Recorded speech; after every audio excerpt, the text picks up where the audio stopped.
ایسی سائٹ ہے کہ جو نہ صرف تاریخی لحاظ سے امپورٹنٹ ہے،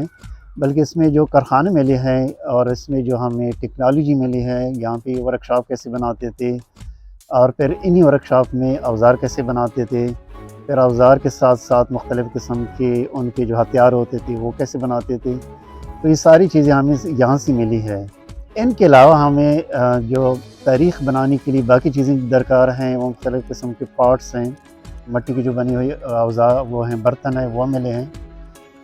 اس کے علاوہ لوہے کی بھی بہت ساری چیزیں ملی ہیں۔ یہ جو پتھر ہیں اس سے بھی ڈفرینٹ ٹائپ کی چیزیں بناتے تھے، وہ بھی ملی ہیں۔ اور تاریخ بنانے کے لیے جو ہمیں بہت زیادہ امپارٹنس ہوتی ہے وہ کائنز ہیں، سکے ہیں، وہ بھی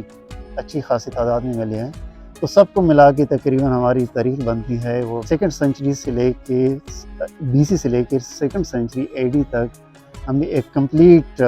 پروفائل جو ہے ہسٹری کا وہ ہمیں یہاں سے ملتا ہے۔ وہ یونانی جو کہ افغانستان سے آئے تھے سکندر اعظم کے بعد، ان کا یہاں پہ رول رہا ہے تقریباً 140-150 سال تک۔ ان کا پیریڈ ہے، پھر اس کے بعد انڈوسیتین تھے جو کہ وہ سینٹرل ایشیا سے آئے تھے، پھر اس کے بعد